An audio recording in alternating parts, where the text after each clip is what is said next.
Court scene అయితే జరుగుతూ ఉంటుందన్నమాట. కావ్య అయితే బోన్‌లో నిలబడి ఉంటుంది. ఇక అనామిక లాయర్ అయితే అడుగుతూ ఉంటాడు. ఇక మేము సామంత్‌ని వార్నింగ్ ఇవ్వాలనే ఉద్దేశ్యంతోనే అక్కడికి వెళ్ళాం. చంపాలనే ఉద్దేశ్యంతో కాదని చెప్పేసి కావ్య అయితే అంటది. వార్నింగ్ ఏమైనా ఇచ్చారా అని చెప్పేసి అనామిక లాయర్ అయితే అంటాడనమాట. ఇంకోసారి ఇలా చేస్తే అని చెప్పేసి కావ్య ఆగిపోగానే చంపేస్తామన్నారు. అంతేనా అని చెప్పేసి లాయర్ అయితే అంటాడు. అవును అని కావ్య అనేసరికి ఒక్కసారిగా అందరూ షాక్ అయిపోతారనమాట. కోపంలో ఏదో అన్నారు అంతేగాని అని చెప్పేసి కావ్య అనగానే, అంతేగాని ఇక మీరు వెళ్ళొచ్చు. నోట్ దిస్ పాయింట్ ఎవరు అన్నారని చెప్పేసి లాయర్ అయితే అంటాడనమాట. ఇక కావ్య అయితే వెళ్ళిపోతుంది. ఈ కేసులో ఈ పాయింట్ చాలా ముఖ్యం. ముద్దాయికి సామంత్ని చంపాలన్న కోపం ఉంది. కానీ అక్కడ చాలామంది ఉండడంతో పక్కా ప్లాన్ చేసి చంపాడు.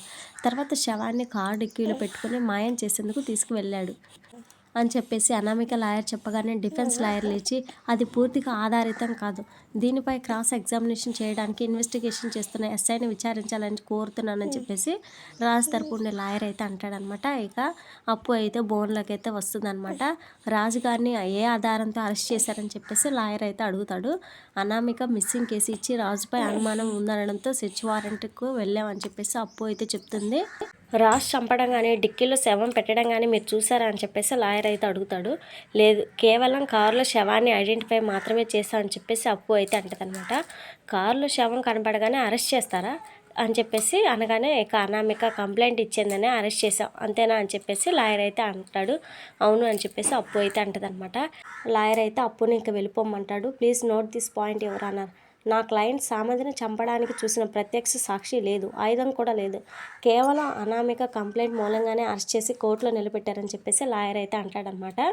అన్ని సాక్ష్యాలు చూపిస్తాం, సమయం ఇవ్వాల్సిందిగా కోర్టు వారిని కోరుతున్నానని చెప్పేసి అనామిక లాయర్ అయితే అంటాడనమాట. సమయం ఇస్తే కొత్త సాక్ష్యాలను సాక్ష్యాధారులను సృష్టించే ప్రమాదం ఉంది కాబట్టి ప్రాథమిక దర్యాప్తు ప్రకారం విచారించాల్సిందిగా కోర్టు వారిని కోరుతున్నానని చెప్పేసి రాజ్ తరపు లాయర్ అయితే అంటాడనమాట. హత్య చేయబడ్డ వ్యక్తికి సంబంధించిన సాక్ష్యాలు సృష్టిస్తే అవి అబద్ధం అని మీరు రుజువు చేయండి. అవతల ఒక ప్రాణం పోయింది, వాళ్ళకి న్యాయం జరగాలి కదా అని చెప్పేసి జడ్జి అయితే అంటాడు. సారీ ఎవరు అన్నారు, నా క్లయింట్కి బెయిల్ మంజూరు చేయవలసిందిగా కోరుతున్నానని చెప్పేసి అంటాడనమాట. ముద్దాయి ఆస్తి అంతస్తు బలగం అన్నీ ఉన్నవాడు. బెయిల్ మీద బయటికి వెళ్తే సాక్ష్యాలను తారుమారు చేసే అవకాశం ఉంది, బెయిల్ మంజూరు చేయకూడదని చెప్పేసి అనామిక లాయర్ అయితే అంటాడనమాట.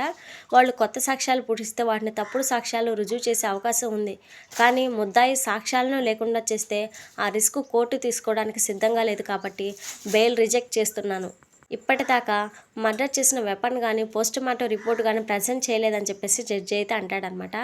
పూర్తి సాక్ష్యాధారాలతో రేపు కోర్టుకు ముద్దాయిని హాజరుపరచండి అని చెప్పేసి జడ్జి అయితే అంటాడనమాట. ఇక రాజుని చూసి అపర్ణ అయితే చాలా బాధపడుతుంది. మహారాజులా ఉండేవాడివి ఎలా అయిపోయావేంట్రా, నువ్వేం పాపం చేశావని చెప్పేసి దేవుడు నిన్ను ఎలా శిక్షిస్తున్నాడురా, నీకోసం గుండెలు గుప్పెట్లో పెట్టుకొని బతుకుతున్నావు, నిన్ను పట్టుకొని ఈ పోలీసులు లాయర్లు ఎందుకు ఇలా చేస్తున్నారని చెప్పేసి అపర్ణ అంటూ ఉంటుందన్నమాట. ఇక చట్టం ఉందిగా అమ్మ అని చెప్పేసి రాజు అయితే అంటూ ఉంటాడు. నాకు తాతయ్య మోనమాలతో పాటు చిన్నప్పుడు తప్పు చేయకుండా ధైర్యంగా ఎలా ఉండాలో నేర్పించారు. న్యాయం కోసం నిజాయితీగా పోరాడతాను, నిర్దోషిగా బయటకు వస్తానని చెప్పేసి రాజు అయితే అంటాడనమాట. శభాష్ అని చెప్పేసి అప్పుడే అనామిక రాగానే అందరూ అయితే అనామిక మీద కోపడుతూ ఉంటారనమాట. నేరస్తుడికి గుండె నిండా ధైర్యం నింపుతున్నారా అని చెప్పేసి అంటూ ఉంటుంది. రేపు రాజుకి శిక్ష వేస్తే మీరు కూడా అనుభవించేలా ఉన్నారే అని చెప్పేసి అనామిక అయితే అంటూ ఉంటుంది అనమాట. తప్పుడు సాక్ష్యాలతో నేరారోపణ చేస్తే శిక్ష పడదు, దేనికైనా జడ్జిమెంట్ ఉంటుందని చెప్పేసి కావ్య అయితే అంటది. అది త్వరగానే వస్తుందిగా, రాజు బయటికి రాడని నాకు ఫుల్గా నమ్మకం ఉంది. నేను ప్రేమించిన వాడితో సంతోషంగా ఉంటే రాజు అది చూడలేక నా సామంతిని చంపేశాడు, దాని ఫలితమే ఇది, ఖచ్చితంగా అనుభవించి తీరుతాడని చెప్పేసి అనామిక అయితే అంటదనమాట. నువ్వు ఎంత నాటకం ఆడినా నిజమే గెలుస్తుందని చెప్పేసి రాజు అయితే అంటాడు. నేను కూడా అదే చెప్తున్నాను రాజ్, నువ్వు తప్పకుండా శిక్ష అనుభవిస్తావు. దుగ్గిరాల కుటుంబంలో ప్రతి ఒక్కరూ జీవితాంతం కన్నీళ్ళు పెట్టుకుంటారు, ఇది ఫిక్స్ అని చెప్పేసి అనామిక అంటదనమాట. నాకేం కాదు, నేనే వస్తానని చెప్పేసి తల్లికి ధైర్యం చెప్పి రాజు అయితే వెళ్తాడు. ఏడవండి, బాగా ఏడవండి, నాకు కావాల్సింది ఇదే అని చెప్పేసి అనామిక అయితే వెళ్ళిపోతుందనమాట. ఇక తర్వాత ఇంట్లో ఏంటి కావ్య ఇది, భార్య అయి ఉండి భర్తపై వ్యతిరేకంగా సాక్ష్యం చెప్తావా, ఈరోజు నువ్వు చెప్పిన సాక్ష్యం వల్ల వాడి జీవితమే ప్రశ్నగా మారిపోయిందని చెప్పేసి అపర్ణ అయితే కావ్యని నిందిస్తూ ఉంటుందన్నమాట. ఇన్ని రోజులు నువ్వు ఆలోచించే నిర్ణయం తీసుకున్నావు, ఈరోజు నా కొడుకు విషయంలో తప్పు చేసేసావు అని చెప్పేసి కావ్యని అంటూ ఉంటుంది. ఇప్పుడు కరెక్ట్గా ఆలోచిస్తున్నావు వదిన, వీళ్ళు కుటుంబమే తేడా, వీళ్ళ స్వార్థం కోసం అందరినీ బలి పెడతారు. ఇన్ని రోజులు మంచిగా నటించింది, అవకాశం దొరకగానే మొగుడిని ఇరికించింది, ఆస్తి మొత్తం నీ పేరు మీద ఉంది, ఆ కంపెనీ కూడా నీ సొంతం అయిపోతే మొత్తం రాజ్యం ఏలేయొచ్చినే కదా అని చెప్పేసి రుద్రాణి వచ్చి ఇంకా గొడవ పెంచాలని చెప్పి చూస్తూ ఉంటుందన్నమాట. ఇక వెంటనే అప్పు అలాంటి ఆలోచనలు మీకు వస్తాయేమో, మాకు రావు.